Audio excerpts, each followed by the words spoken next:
Hanggang ngayong araw na lang pwedeng magsesyon ng Senado bago mag-adjourn ng Kongreso sa Biyernes, June 5.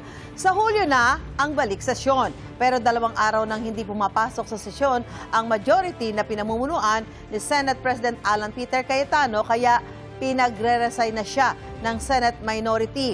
Sabi naman ni Cayetano na may personal ang minority. May unang balita si Sandra Aguinaldo.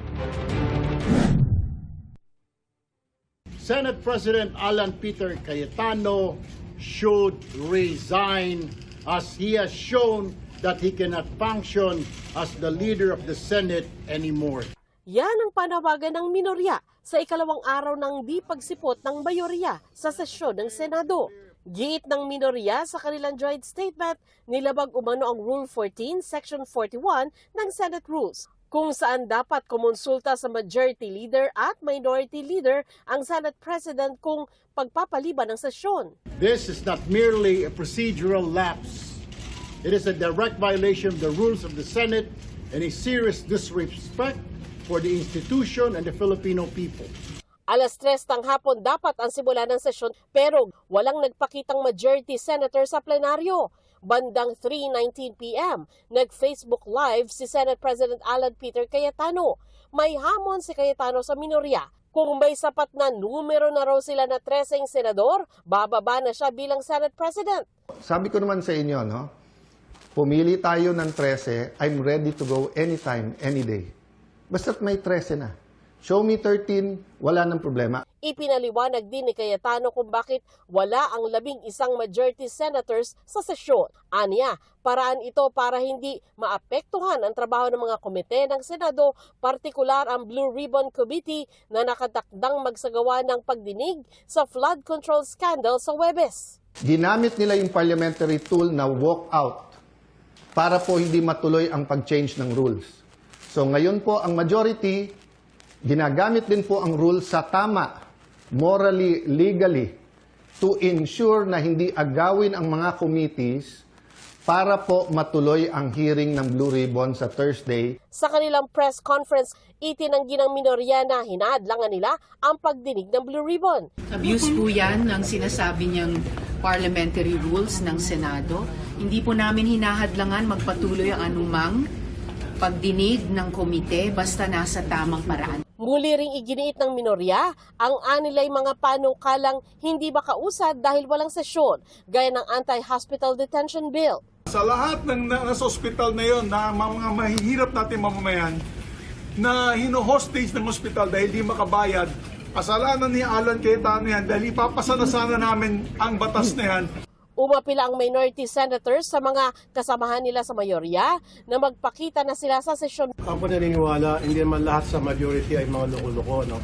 Meron pa rin sa kanila mababait. So I appeal to those members of the majority na meron pang katinuan sa pag-iisip, pumasok naman kayo.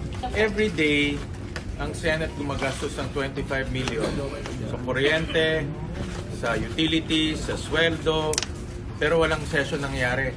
Walang patas na na-approve. Ayon sa minorya, hindi Senate President lang ang pwedeng magbukas ng sesyon. We appeal to the rest of the members of the majority bloc. Huwag din si Senate President kasi we appeal to their sense of duty, of the responsibility. Kasi mukhang untenable na si SP kasi siya yung nagsasabi sa mga kasama namin na huwag mag-attend ng session. Under the rules, pag wala yung SP, pwede mag-preside ang pro temp. Pag wala yung SP and pro temp, pwede mag-preside ang majority leader. Pag wala yung tatlo, pwede mag-preside any of the two deputy majority leaders. Pag-aaralan ng minorya ang pagpapanagot sa majority senators para sa hindi pagdalo ng sesyon. The Constitution says that we should meet at 3 p.m. Monday, Tuesday, Wednesdays. As a matter of fact, even Thursday should be a working day also to those. We'll cross the bridge when we get there. We'll see. Pinahabol ko si Alan Peter Cayetano, kung matapang ka, pumunta ka dito, otherwise duwag ka. Sana, pag Senate President ka, ikaw maging ehemplo ng iyong mga miyembro ng buong Senado. Unifier. Kaso siya masamang ehemplo, bad influence, bad example, bad apple. Pasado alas 5 ng hapon, nag-Facebook Live si Cayetano. Sinagot niya ang sinabi ni Senador Raffy Tulfo. So, yung hamon mo, magpakita ako kung hindi tiduak. Para po rin sinabi ang bawat senator. ikaw, maging independent ka o hindi, duwag ka. May paliwanag din si Cayetano tungkol sa pagpapatay umano ng aircon nung nasa floor ang minority senators. Yung pong centralized aircon, yung master switch or yung sa kuryente, nasa GSI gas yun at may nag-trip ng wire. Kaya around 6 o'clock, nagkaroon talaga ng problema sa aircon. So, hindi po namin gagawin sa inyo. Ukol sa anti-hospital detention bill, nag-walkout daw ang minorya kung kailan pwede nang talakayin ng bill. So, kanina naman ang nag-walk out nung last Tuesday. Willing na nung kami na i-take up yan. Lahat is sa side namin, we're ready.